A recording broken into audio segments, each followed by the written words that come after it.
오늘도 예배에 오신 모두를 환영하고 축복합니다.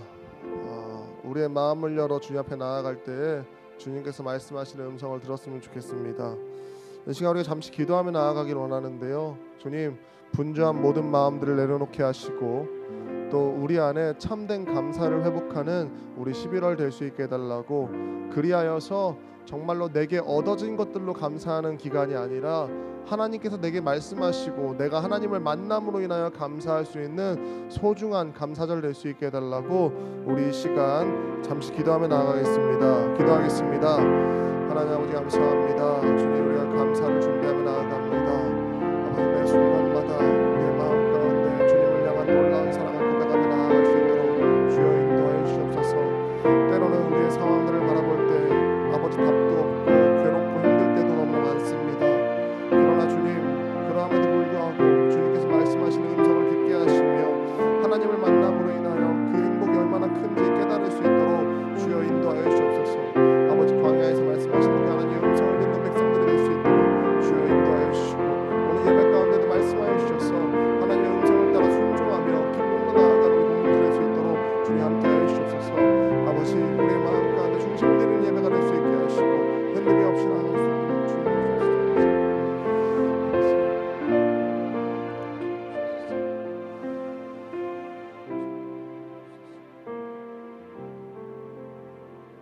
이 모든 기도 예수님의 이름으로 기도드렸습니다. 아멘. 다 함께 일어나셔서 찬송가 354장입니다. 찬송가 354장 찬양하시겠습니다.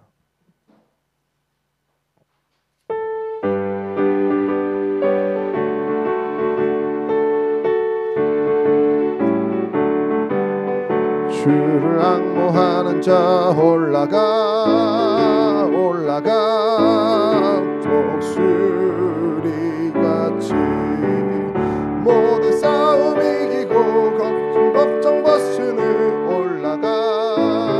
올라가 독수리같이 주 앙모하는 자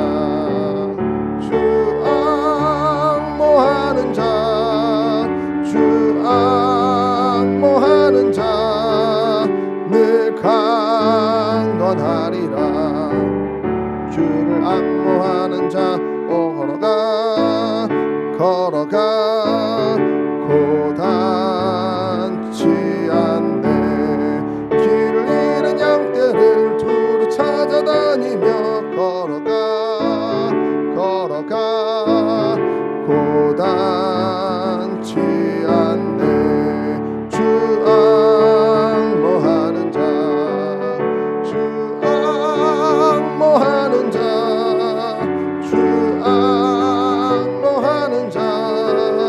늘 강건하리라. 주를 앙모하는 자 달려가 피곤치 않네. 천성문을 향하여 면류관을 얻도록 달려가 피곤치 않네. 주 앙모하는 자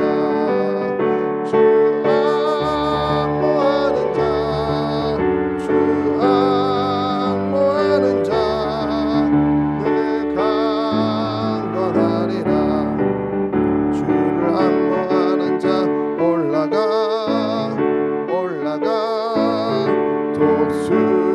독수리같이 은혜 안에 뛰놀며 주의 영광 보리라. 올라가 독수리같이 주 앙모하는 자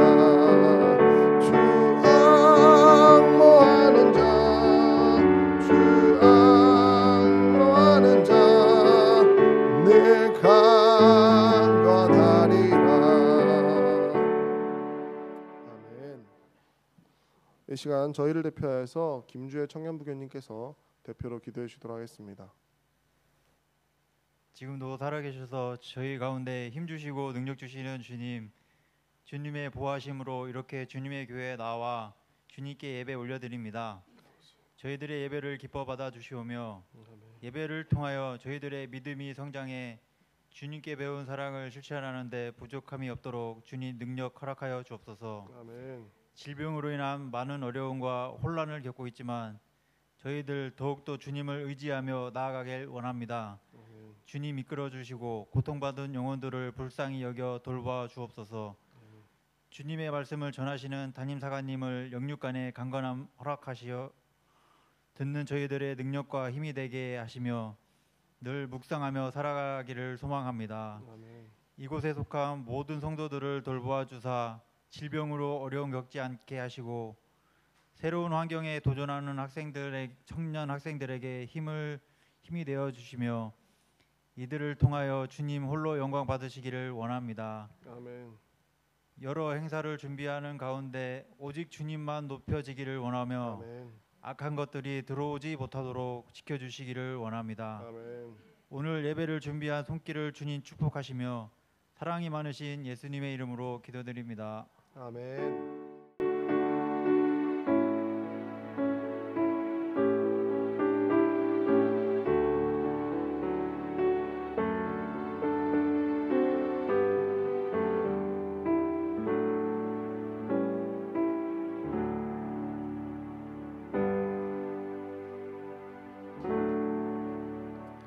오늘 함께 보실 말씀은 로마서 5장 1절에서 6절입니다. 로마서 5장 1절에서 6절까지의 말씀을 다 같이 한 목소리로 봉독하겠습니다. 5장 1절에서 6절입니다. 함께 읽겠습니다.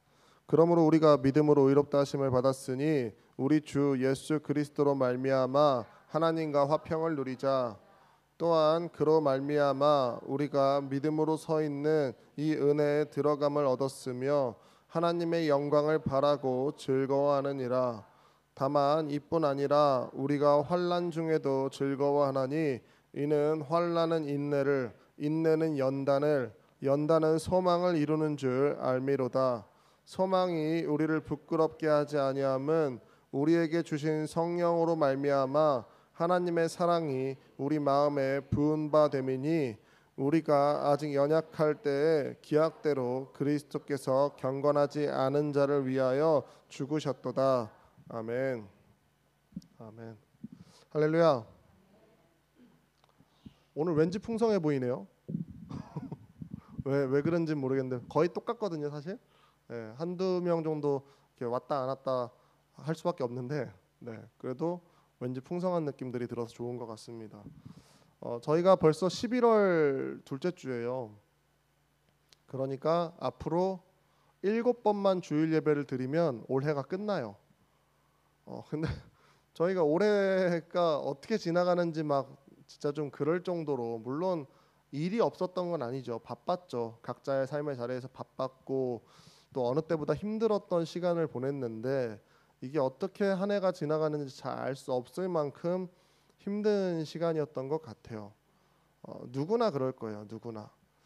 그래서 담임사관이 이제 고민을 많이 했어요. 그래도 코로나가 지금 이제 1단계까지 내려왔고, 물론 안심할 수 있는 상황은 아니죠. 사실 언제든지 다시 또 확산세로 접어들면 또 우리가 그것에 대비하고 준비해야 되는 상황인데, 그러면 우리가 어떻게 이 시간들을 보내야 될까에 대한 고민이 좀 많았고요. 그리고 우리가 고난주간 때는 진짜 코로나 때문에 막 정신없을 때 고난주간을 보냈잖아요. 그러고서 이제 감사절이 왔는데, 그러면 감사에 대해서 우리가 보통 뭘 기억할까라고 했을 때 일반적으로 우리는 감사에 대해서는 뭔가 받은 걸 기억하죠.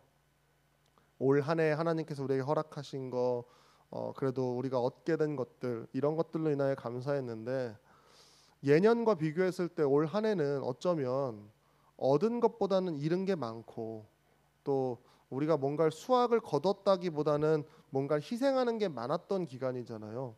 그러면 올해는 감사할 것들이 없을까라는 생각을 제가 해볼 때 말씀을 묵상하면서 드는 생각은 무엇이냐면, 하나님께서 우리에게 원하는 감사는 우리가 얻은 것들로 인한 감사는 아니라는 거죠. 그 부분에 대한 묵상을 하기 위하여서 제가 지금 이제 추수감사 전야제라는 이름으로 음악 콘서트를 준비하고 있고요. 그 주제를 뭐라고 잡았냐면 경청이라고 잡았어요. 경청. 이제 경청을 올바로 해석을 하면 공경하여 듣는다거든요. 공경하면서 듣는 거예요. 어른들의 말을 이렇게 잘 듣는 거죠.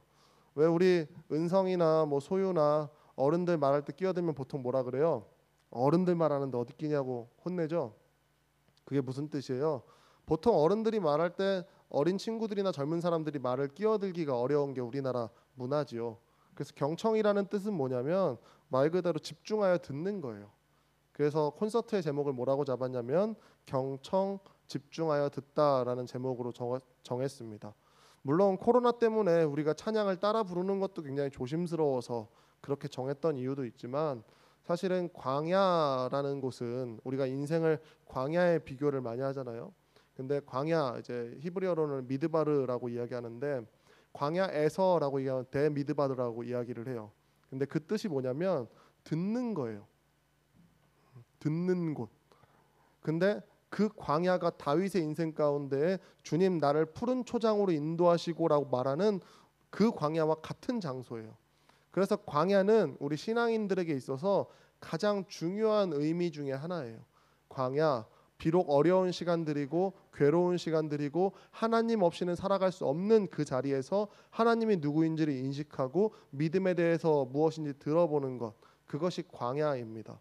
그리고 제가 그래서 섭외를 한 이 찬양 인도자도 우리가 잘 알고 있는 광야를 지나며라는 찬양을 부른 분이에요. 근데 그 히즈윌이라는 팀이 원래는 어떤 작곡가에 의해 만들어진 팀인데 그 팀이 주로 부르는 찬양의 가사의 내용들이 대부분 믿음에 대한 이야기예요. 믿음에 대한 이야기. 그래서 제가 한번 인연이 닿았던 적이 있어서 연락을 드리고 저희 교회가 이런 행사를 하려고 하는데 좀 와주십사 부탁드립니다라고 했는데 이제 모든 상황들이 잘 맞아서 올 수 있게 되었습니다. 그래서 제가 말씀드리는 것은 우리가 이번 추수감사 전야제를 통하여서 우리가 감사해야 될 제목이 무엇일까에 대해서 좀 집중했으면 좋겠고요. 제가 일부러 다른 교회들 초청 안 할 거예요. 네, 다른 교인들 뭐 굳이 부르지도 않을 거고 우리 지방에 뭐 제가 장관님께 허락은 맡았지만 뭐 초청 안 할 겁니다. 왜냐하면 우리 교회가 일단 우리만 차면 딱 적당한 인원의 공간이기도 하고 네, 그런 것도 있고 사실은 코로나 때문에 이제 많은 인원이 들어와서 하는 것보다는 우리가 그날 밤 좀 조용히 집중해서 찬양을 들으면서 이런 가사에 대해 묵상해 볼 수 있는 그런 소중한 시간이 되었으면 좋겠고요. 근데 다다음 주죠. 그래서 다다음 주에 하게 되는데 제가 이제 모시고 나가서 저녁 식사를 간단하게 하고 들어올 거예요. 그래서 들어오면 6시 반에 그냥 이 자리에 모여서 같이 찬양을 듣고 이제 또 한 1시간에서 1시간 반 정도 하게 될 텐데 그렇게 하고서 우리가 또 다음 날 주일을 준비했으면 좋겠습니다. 여러분 젊었을 때 혹시 찬양 집회 이런 거 많이 다니셨나요? 우리 부교님들 젊으셨을 때 그때는 뭐 주찬양이라든지 이런 팀들 걸 혹시 다녀보셨나요? 우리 단장님 다니셨어요. 다녀보셨죠? 지금 젊은 친구들에게도 그런 문화가 있을까요?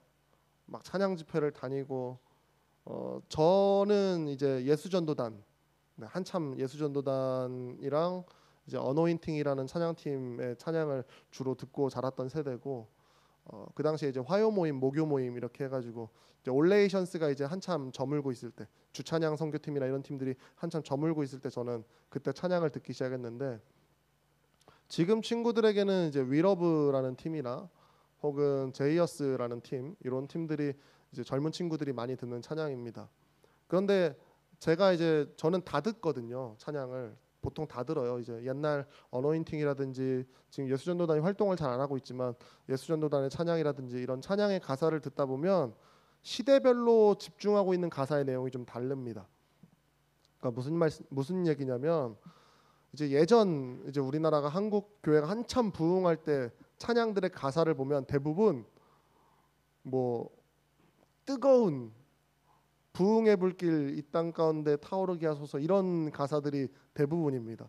그리고 뭐 나를 죽이시고 이런 좀 극단적인 가사의 내용들이 굉장히 많죠. 회개에 대한 내용들, 그 부흥에 대한 내용들, 그리고 그 뜨거움에 대한 내용들, 성령 능력 받는 거 이런 것에 대한 내용들이 굉장히 많습니다. 그래서 우리가 알고 있는 대표적인 그런 찬양이 성령 받으라, 성령 받으라 이런 찬양들도 있죠.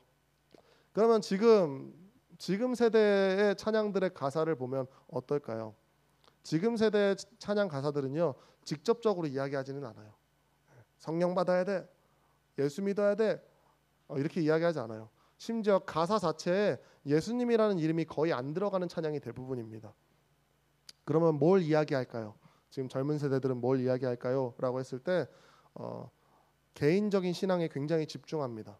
그리고 하나님이 어떤 분인지에 대한 그런 깊은 묵상, 그리고 믿음에 대한 깊은 묵상, 이런 것들이 주 내용을 이루고 있어요. 왜냐하면 젊은 친구들이 바라보는 것들이 뭐냐면 내가 이성적으로 어느 정도 동의가 돼야 그것들을 받아들일 수 있는 세대가 된 거예요. 그래서 그 찬양의 가사들을 보면 굉장히 이성적인 설득의 내용들이 굉장히 많이 담겨 있고 실제로는 거의 설교에 가까운 내용들을 가지고 있습니다. 그러니까 뭐 이제 바울이 쓴 서신서의 내용들처럼 그 어떤 한 주제에 대해서 풀어내는 거예요. 그런 내용들이 주로 다루고 있어요. 물론 멜로디에 집중해서 노래만 듣다 보면 무슨 가사였는지 기억도 안 날 때가 많지만 사실은 집중해서 들어보면 거의 설교 한 편의 내용을 다루고 있다라는 거예요. 그래서 제가 오늘 이 시간에는 우리 젊은 세대들이 주로 듣는 찬양을 하나 들을 건데요. 한번 들어보시면서 가사가 무슨 가사인지를 좀 보시면 좋겠습니다. 좀 들어볼까요?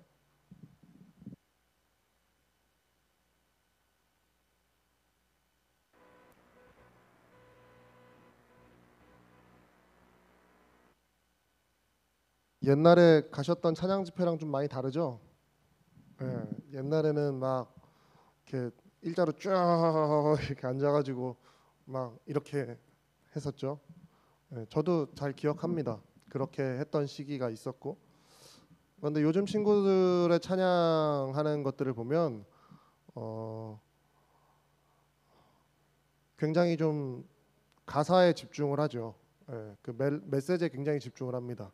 근데 그 부분들이 굉장히 성숙한 신앙으로 갈 수 있는 하나의 방법이기도 해요. 왜냐하면 내가 말하는 것이 무엇인지 모른 채 계속 이야기하는 것은 하나님 예수님께서도 그냥 중언부언 주여 하는 자들은 제대로 믿는 게 아니라고 이야기를 하잖아요. 근데 그런 것처럼 가사에 대한 내용들 그리고 내가 고백하는 내용이 무엇인지에 대해서 분명하게 정립하는 것은 우리의 신앙이 굉장히 큰 유익입니다. 그러니까 쉽게 말해서 믿음이라고 하면 믿음이 뭐지라고 내가 내 입술로 이야기할 수 있어야 돼요. 소망 이러면 소망이 뭐지라고 내 입술로 이야기할 수 있어야 된다라는 것입니다. 그러니까 신앙이라고 하는 것이 여러 가지 단계에 걸쳐서 우리가 성장을 해야 되는데 그 중에 한 가지가 내가 내 신앙의 고백들을 정리할 수 있느냐가 좀 필요한 거예요. 그래서 그 과정을 우리가 거칠 필요가 있습니다. 설교를 통해서 사실 그런 부분들이 깨달아지면 이제 정리를 하게 되는 것이죠, 보통. 오늘 본문에 오늘 지금 보게 된 찬양에서 가사에 이런 내용이 있죠. 우리는 사랑이 소망됨을 신뢰해. 사랑이라는 것이 소망이 되는 걸 신뢰한대요. 자, 기독교의 가장 중요한 우리 세 가지 가치 중에 하나 뭐가 있죠? 믿음, 소망, 사랑이죠. 근데 지금 여기에 뭐라고 하냐면 사랑이 소망됨을 신뢰한대요. 그러면 사랑은 알겠고 소망은 알겠어요. 그럼 그다음 신뢰는 사실 뭐예요? 믿음이죠. 믿음. 그러니까 믿음, 소망, 사랑이 사실은 따로 노는 게 아니고 사실은 다 하나로 연계가 돼 있는 거예요. 믿음, 소망, 사랑이 연계가 돼 있어요. 그래서 우리가 예수님께서는 복음서를 통해서 믿음, 소망, 사랑 중에 그 중에 제일은 사랑이라라고 말씀을 하셨지만 사실 데살로니가전서 같은 바울이 쓴 서신서에 보시면 믿음, 소망, 사랑의 순서로 이야기하지 않고 믿음, 사랑, 소망의 순서로 이야기합니다. 믿음, 사랑, 소망의 순서로 이야기해요. 자, 그러면 왜 그런 순서로 이야기하며 오늘 본 찬양에서는 도대체 사랑이 소망됨을 신뢰한다는 게 무슨 뜻인지를 우리가 한번 좀 생각해 보기를 원하는 거예요. 가사의 내용을 쭉 제가 읽어드리면 이런 내용입니다. 우리는 사랑이 소망됨을 신뢰해 창조주의 사랑이 영원함을 믿네. 그 사랑으로 이 땅을 지으셨네. 지으신 그 뜻 따라 우린 살아가리. 라고 하는 게 이제 후렴에 있는 주요 내용의 가사예요. 그런데 이 가사가 말하는 내용을 보게 되면요, 이런 거죠. 하나님에 대해서 내가 고백을 하는데 그 하나님이 어떤 분이냐면 창조주예요. 창조주. 근데 창조주라고 하는 분의 권위를 우리가 따지고 보면 어느 정도의 수준일까요? 옛날 유명한 얘기일 수도 있는데 이제 돌아다니는 이야기들 중에 이제 이재용 회장, 부회장 지금 부회장이 됐나요? 삼성 이제 승계 작업 중인 거죠. 아무튼 이재용 부회장이 예전에 이제 기자들을 만난 적이 있었대요. 근데 이제 기자 중에 한 명이 휴대폰을 딱 떨어뜨렸는데 그 휴대폰이 LG 거였던 거예요. LG 거. 근데 이제 떨어지고 나서 고장이 났겠죠. 그랬더니 그 기자에게 이재용 부회장이 가가지고 이야기했대요. 무슨 색깔 좋아하세요? 라고 물어봤대요. 무슨 색깔 좋아하세요? 뭐 기자가 뭐 얘기를 했겠죠. 그러더니 이재용 부회장이 차에 가가지고 트렁크를 딱 열고 그때 당시 이제 갤럭시 제일 최신 폰을 딱 꺼내가지고 그대로 줬대요. 쓰시라고. 근데 유명한 일화예요. 사실은 기자들이나 이렇게 만나는 사람들에게 본인 회사의 휴대폰을 그냥 줬대요. 근데 여러분 스마트폰이라는 게 보통 얼마 정도 하나요? 지금 요즘 기준으로 이제 뭐 어르신들 쓰는 이제 기능이 그래도 이제 최소로 들어가 있는 것들은 이제 매달 요금을 저렴하게 내고 한 30만 원, 40만 원짜리 쓰시지만 젊은 친구들 쓰는 거 대부분 보면 한 100만 원씩 하거든요. 그러면 그 이재용 부회장이 준 거는 100만 원이 넘는 물건일 거예요. 근데 그거를 그냥 쉽게 주죠. 왜 줄 수 있죠? 그걸 누가 만들었으니까? 그 본인 거니까. 본인 회사에서 나오는 거잖아요. 그러니까 본인 거니까 그냥 여러 개 두고서 편하게 줄 수 있는 거예요. 우리 입장에서는 굉장히 큰 선의를 베푼 거지만 이재용 부회장 입장에서는 그냥 본인이 가진 것 중에 하나를 주는 거죠. 하나님을 창조주로 고백한다는 사실은 뭐냐면요. 나와 하나님의 관계가 어느 정도의 갭 차이가 있다는 걸 인정하는 고백인 거예요. 아, 나는 생명을 창조할 수 없는 존재잖아요. 여기서 생명을 창조할 수 있는 분이 누가 있습니까? 물론 어머니들이 아이를 낳는 것 말고 네. 해봤자 일생 동안 10명 낳는 것도 기적이잖아요. 사실 한두 명 우리가 보통 낳게 되는데 지금은 2명부터 다자녀인 시대가 됐고요. 근데 생명을 우리가 창조할 수가 없잖아요. 사실은 하나님의 섭리 가운데 우리가 아이를 낳을 수 있게 되는 것이지 사실은 창조할 능력은 우리 안에 없단 말이에요. 근데 그 하나님을 창조주로 고백하지요. 그리고 나서 그 뒤에 가사가 뭐냐면 그 사랑으로 이 땅을 지으셨네라는 가사예요. 그러니까 결국은 하나님에 대한 존재를 고백하고 있는 거예요. 하나님은 나에게 어떤 분이라는 고백을 하고 있는 것이죠. 그리고 나서 그 뒤에 지으신 그 뜻 따라 우린 살아가리라고 이야기합니다. 그러니까 여기서 말하는 살아가리라는 얘기는 뭐냐면 이러한 자세로 삶을 살겠다는 것이죠. 자, 그럼 다시 앞에 가사를 보면 이렇게 돼 있어요. 우리는 사랑이 소망됨을 신뢰라고 이야기합니다. 이 말은 무엇이냐면 내가 하나님을 신뢰하는 가운데, 내가 하나님을 믿는 가운데 내 삶의 사랑이 열매를 맺고 그 사랑으로 말미암아 우리는 내가 하나님의 뜻을 따라 살아가기로 결정하고 살아가는 걸 이야기하는 거예요. 그것을 뭐라고 해요? 최종적으로 소망이라고 이야기하는 거예요. 하나님의 뜻을 따라 살아가는 것을 소망이라고 이야기합니다. 제가 이 이야기를 왜 드리냐면 우리는 소망에 대해서 이야기를 할 때요. 너무 막연하게 나 이거 됐으면 좋겠다. 이걸 우린 소망이라고 생각합니다. 우리에게 아주 밀접한 예를 들어서 우리 교회 건물 새로 지었으면 좋겠다. 이건 소망일까요? 소망은 아니에요. 네, 소망은 아니에요. 자, 왜 소망이 아닌지 우리가 이제 비교를 해 갈 거예요. 우리가 뭐 생각해 볼 수 있는 일이지만 그랬으면 좋겠다라고 하지만 성경이 말하는 소망과 그것은 아주 거리가 떨어져 있어요. 대환이가 지금 시험을 보고 있어요. 이제 부사관 준비를 계속 하고 있고 열심히 하고 있는데 이제 나중에 결과가 나오면 저에게 알려주겠죠, 그죠? 좋은 결과가 나오기를 기도하고 있습니다. 사실 우리 고3 친구들 이게 시험이 하나의 명확한 시험들이 아니고 시험 보고 또 시험 보고 이런 식으로 지금 하고 있어서 이제 제가 광고 드리고 기도 요청하기가 좀 애매한데 부탁드릴 것은 우리 고3 친구들이 진로가 잘 잡힐 수 있도록 기도해 주시기를 계속 부탁드리고요. 사실 예진이가 다시 올 수 있을 거라고 저는 생각을 했는데 다시 취직이 됐어요. 네, 그래서 잘했다고 이야기를 했는데 그만큼 지금 이제 우리 20살 친구들, 19살 친구들이 자리를 잘 잡을 수 있도록 기도해 주시는데 대환이가 부사관 시험에 합격하고 싶다. 이거는 소망이 아닌 거예요. 기도 제목일 수는 있으나 내가 이것을 하나님께 바라고 있습니다라고 얘기할 수 있으나 소망은 아닌 거예요. 그럼 도대체 소망이 뭐길래 소망은 내가 원하는 기도의 제목 소원과 뭐가 다릅니까? 라고 얘기하면 오늘 가사를 기억해야 되는 거예요. 하나님을 신뢰한다라는 것, 그리고 그것은 신뢰할 수 있는 기본적인 전제는 뭐냐면 내가 하나님을 하나님으로 고백하는 것으로부터 따라오는 것이죠. 그리고 그 고백이 사랑을 낳고 그 사랑이 소망을 가는데 그 소망의 뜻은 뭐냐면 내가 주님의 지으신 뜻을 따라 살아가는 것을 의미하는 거예요. 그러니까 사실 소망이라는 건 뭐냐면요, 내 기도의 제목이나 소원을 이야기하는 게 아니고 내가 하나님의 음성을 따라서 하나님의 길에 참여하는 것을 우리가 소망이라고 이야기를 하는 거예요. 그저께 새벽예배 본문에 제가 이야기를 하면서 신학자 두 명에 대한 이야기를 했어요. 그 신학자가 펠트마이어와 스피커만이라는 신학자입니다. 뭐 누군지 자세히 알 필요는 없겠죠. 근데 그 사람들이 뭐라고 이야기하냐면 이렇게 이야기합니다. 소망은 미래를 예견하는 것이 아니라 하나님께 참여하는 것이다 라고 이야기를 해요. 하나님께 참여하는 것. 좀 우리의 생각과 다르죠. 보통 우리가 생각하는 소망은 내 머릿속에 있는 것들이 이루어졌으면 좋겠는 것, 우리는 이것을 소망이라고 생각하는데 그렇게 이야기하는 것이 아니라 바울이 이야기하는 소망, 성경에서 이야기하는 소망은 하나님께 참여하는 것이에요. 그럼 참여하기 위해서 뭐가 필요할까요? 옛날에 조세호가 유명한 말을 했어요. 안재욱 씨의 결혼식이 있었는데 안재욱 씨의 결혼식을 왜 참석하지 않았냐고 김은국이 막 쏘아붙였어요. 그죠? 그랬더니 조세호가 뭐라고 했어요? 모르는데 어떻게 가요? 안재욱 씨를 모르는데 내가 어떻게 그 결혼식을 참석합니까? 라고 이야기를 했어요. 하나님께 참여한다는 것의 가장 기본적인 전제 조건은 뭐예요? 하나님을 알아야죠. 하나님을 모르는데 어떻게 소망을 해요?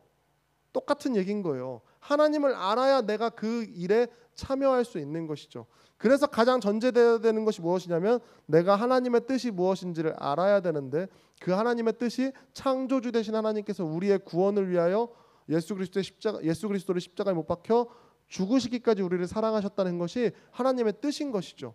그럼 그 길에 참여하는 방법은 뭐예요? 결국은 그리스도의 복음을 아는 것, 그리고 예배를 하나님께 올려드리며 나아가는 것, 이 모든 것들이 우리가 하나님의 소망 가운데 참여하는 것이 되는 것이죠.